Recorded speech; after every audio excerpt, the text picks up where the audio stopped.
Subscribe कीजिए हमारे channel Sindhi रसोई को और प्रेस कीजिए इस बेल आइकन को ताकि हमारी नई वीडियो की नोटिफिकेशन आपको सबसे पहले मिले। Hello friends, welcome back to my channel. Friends, आज मैं आपको बताऊंगी कि मैं अपने घर में पाव भाजी किस तरीके से बनाती हूँ। इसका टेस्ट आता है बिल्कुल स्ट्रीट स्टाइल और खाने में ये बहुत ही टेस्टी लगती है। पाव भाजी बनाने के लिए यहाँ पे मैंने ली है 3 बड़ी गाजर, जिसे मैंने धोकर छीला और इसे बड़े वाले ग्रेटर से ग्रेट कर लिया है। 2 बड़े प्याज, जिसे भी मैंने धोकर छीला और बिल्कुल बारीक काट लिया। 1 बड़ा शिमला मिर्च, जिसे मैंने धोकर डीसीड किया और इसे डाइस कर लिया। 1 छोटी कटोरी मटर के दाने, 5 बड़े टमाटर, जिसे मैंने धोकर बारीक काट लिया है। 400 ग्राम का फूल गोभी का, जिसके मैंने इस तरीके से मीडियम साइज के गुच्छे अलग कर लिए हैं। बहुत बड़े बड़े गुच्छों में आपको इसे कट नहीं करना है, इस तरीके से मीडियम साइज के गुच्छे आप इसके कर लें। 4 बड़े आलू, जिसे मैंने धोकर छीला और इस तरीके से इसे डाइस किया है। मसालों में हमें चाहिए नमक 2 चम्मच, 2 बड़ा चम्मच कश्मीरी लाल मिर्च पाउडर, जिससे सब्जी को बहुत ही अच्छा कलर मिलेगा। 2 बड़ा चम्मच पाव भाजी मसाला, 10 से 12 कलियां लहसुन की, 1 बड़ा चम्मच कस्तूरी मेथी। चलिए सबसे पहले हम सब्जियों को बॉईल करेंगे। तो यहाँ पे मैंने लिया है कुकर में मैं डाल रही हूँ ग्रेट की हुई गाजर। यहाँ पे मैंने 3 बड़ी गाजर ली है।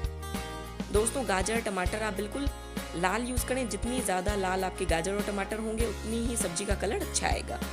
अब मैं डाल रही हूँ उसमें फूल गोभी के गुच्छे। देख सकते हैं मैंने किस साइज में इसके गुच्छे को अलग किया है। इसी तरीके से आप भी इसके गुच्छे कर लें।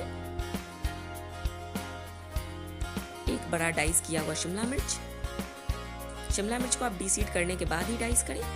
1 छोटी कटोरी मटर के दाने। अब मैं इसमें डालूंगी आलू। दोस्तों, आलू हमेशा आप सब्जियों को बॉईल करते वक्त बिल्कुल लास्ट में ऐड करेंगे। इसके पीछे क्या रीज़न है ये मैं आपको आगे बताऊंगी, लेकिन आप ध्यान रखें आलू आपको पहले नहीं डालना है। जब आप सभी सब्जियां कुकर में डाल दें उसके बाद लास्ट में ही आप इसमें आलू डालेंगे। अब मैं इसमें डालूंगी 1 कटोरी पानी और 1 छोटा चम्मच नमक।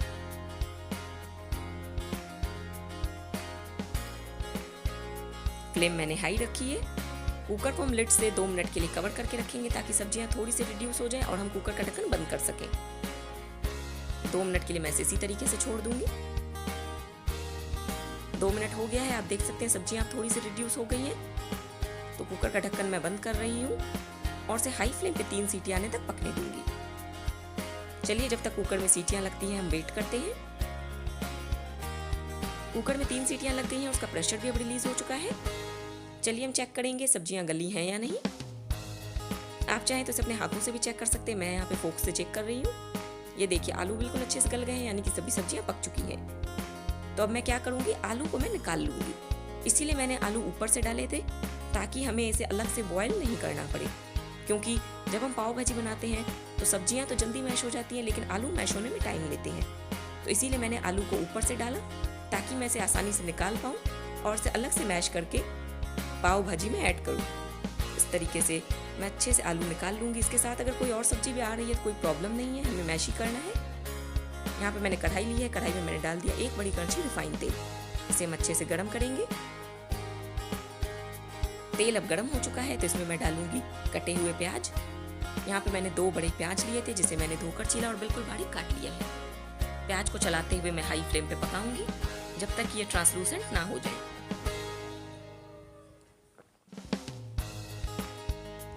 ये देखिए प्याज अब ट्रांसलूसेंट हो गए हैं और उसके किनारे भी हल्के से गोल्डन होना स्टार्ट हो रहे हैं। बस इससे ज्यादा प्याज को हमें कुक नहीं करना है।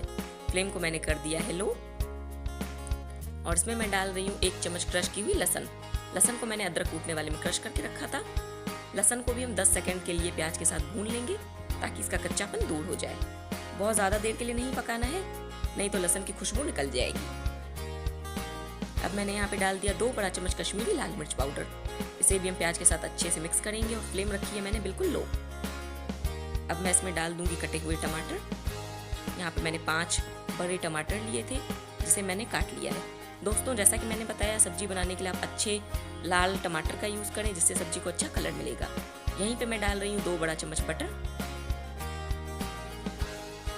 साथ ही मैं डालूंगी 1 छोटा चम्मच नमक। नमक हमने पहले भी डाला है सब्जी को बॉयल करते वक्त, तो अब हम नमक ध्यान से डालेंगे ताकि नमक सब्जी में ज़्यादा ना हो जाए। सभी चीज़ों को मैं अच्छे से मिक्स करूंगी और इसे कवर करके 5 मिनट के लिए लो फ्लेम पे पकाऊंगी, ताकि टमाटर बिल्कुल अच्छे से मैश ही हो जाए और इसे हम आसानी से मैश कर सकें। 5 मिनट हो गया है, आप देख सकते हैं टमाटर बिल्कुल अच्छे से मैश हो गए हैं। फिर भी हम इसे कड़छी के बैक साइड से एक बार चलाते हुए अच्छे से मैश करेंगे, ताकि टमाटर के चंक्स बिल्कुल भी सब्जी में ना लगे। इस तरीके से मैंने इसे अच्छे से मैश कर लिया। अब मैं इसमें डालूंगी 2 बड़ा चम्मच पाव भाजी मसाला। यहाँ पे मैं एवरेस्ट का पाव भाजी मसाला यूज़ कर रही हूँ, आप किसी भी ब्रांड का यूज़ कर सकते हैं। साथ ही 1 चम्मच क्रश की हुई कस्तूरी मेथी। कस्तूरी मेथी मैं हमेशा उसी तरीके से डालती हूँ। हल्के गर्म तवे पे मैंने इसे 10 से 12 सेकंड के लिए रखा था, ताकि ये थोड़ी सी क्रिस्पी हो जाए।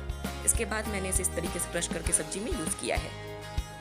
इसे हम 1 मिनट के लिए सेक लेंगे, ताकि मसालों का अच्छा सा फ्लेवर सब्जी में आ जाए और मसाले कच्चे ना लगें। 1 मिनट हो गया है, मसाले भी अच्छे से पक गए हैं, इसकी अच्छी सी खुशबू आ रही है।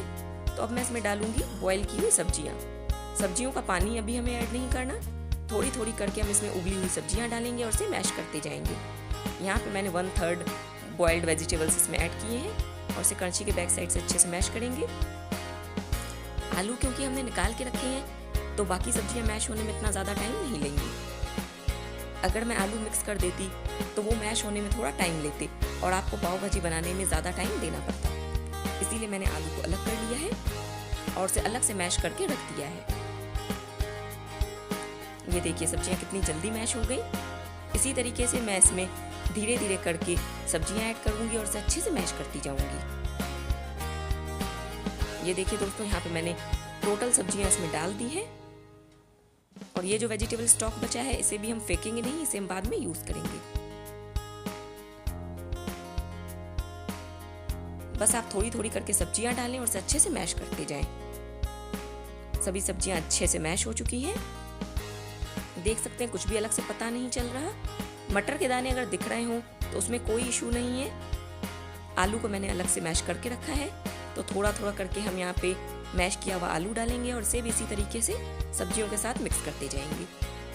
एक साथ आप कुछ भी ऐड नहीं करें, नहीं तो फिर वही प्रॉब्लम आएगी, आपको मैश करने में ज़्यादा टाइम देना पड़ेगा। इसीलिए कोई भी चीज़ आप ऐड करेंगे तो हाफ ऑफ क्वांटिटी करके एक बार में ऐड करेंगे। ये देखिए 2 से 3 बार में हम इसमें बॉयल किए हुए आलू डालेंगे, एक साथ आलू नहीं ऐड करेंगे और इस तरीके से इसे अच्छे से मिलाते जाएंगे। थोड़ी क्वांटिटी में जब हम सब्जी डालते हैं तो आसानी से मैश होती है, एक साथ जब हम बल्क में सब्जी ऐड कर देंगे तो वो मैश होने में टाइम लेगी।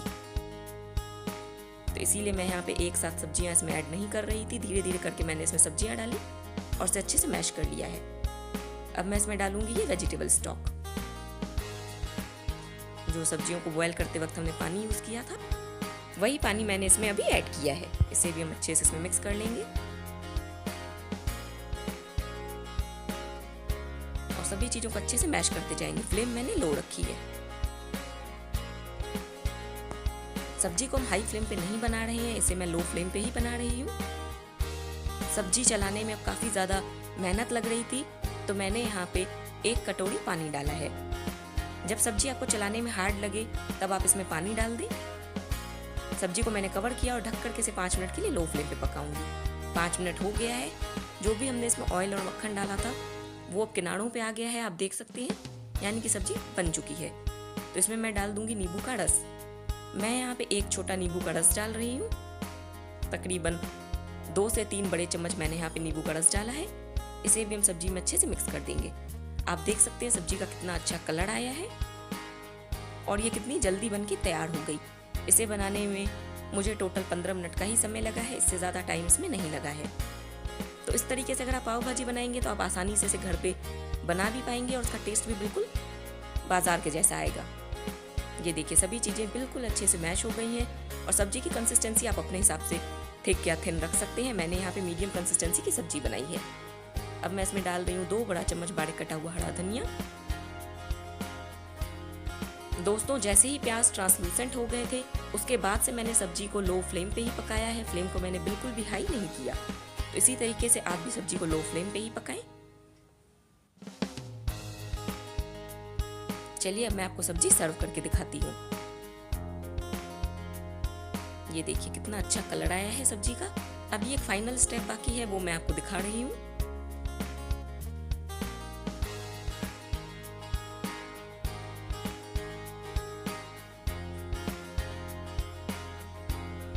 यहाँ पे मैंने ले लिया है एक तड़का पैन।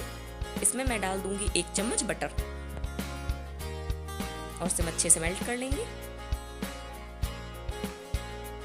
बटर अच्छे से मेल्ट हो चुका है तो इसमें मैं डाल रही हूँ आधा छोटा चम्मच कश्मीरी लाल मिर्च पाउडर। इसे मैंने अच्छे से मिक्स किया और तुरंत इस तड़के को मैं डाल दूंगी तैयार भाजी के ऊपर, जिससे हमारी जो पाव भाजी है इसको मिलेगा बिल्कुल बाजार के जैसा कलर और उसका टेस्ट भी डेफिनेटली बढ़ जाएगा, क्योंकि इसमें एक्स्ट्रा बटर हमने ऐड किया है। अब हम यहाँ पे पाव को सेक लेंगे। तो यहाँ पे मैंने तवा लिया है, तवे पे मैंने डाल दिया 1 बड़ा चम्मच बटर। बटर को अच्छे से मेल्ट कर लेंगे। फ्लेम मैंने कर दी है मीडियम हाई। बटर मेल्ट हो रहा है तो इस पे मैं डाल दूंगी पाव। पाव को मैंने बीच में से कट करके रखा है। इस तरीके से हम बटर के ऊपर पाव रखते जाएंगे और इसे दोनों तरफ से अच्छे से सेक लेंगे। आप चाहें तो जब बटर मेल्ट हो जाए उसके ऊपर 1 छोटा चम्मच पाव भाजी मसाला भी डाल के उसके बाद पाव रख के सेक सकते हैं, बट मैं एक्स्ट्रा मसाला यूज़ करना प्रेफर नहीं करती, तो मैं इसी तरीके से इसे सिर्फ बटर के साथ सेक रही हूँ। लेकिन अगर आपको ज़्यादा मसाले पसंद हों तो आप इसमें जब बटर मेल्ट हो जाए उसमें 1 छोटा चम्मच पाव भाजी मसाला डालें, उसके बाद इसके ऊपर इस तरीके से पाव रखते जाएं। पाव देख सकते हैं अच्छे से दोनों तरफ से सिक गए हैं, तो इसे मैं निकाल लूँगी। इसी तरीके से दोस्तों आप भी अपने घर में पाव भाजी बनाएं। रेसिपी कैसी लगी कमेंट सेक्शन में लिख के ज़रूर बताएं। वीडियो पसंद आई हो तो चैनल को सब्सक्राइब करें, वीडियो को लाइक करें। अब आप हमसे कनेक्ट हो सकते हैं सोशल नेटवर्किंग साइट्स पे भी, लिंक मैंने डिस्क्रिप्शन बॉक्स में डाल दी है। मिलते हैं नेक्स्ट रेसिपी के साथ, तब तक के लिए good bye and thanks for watching my videos.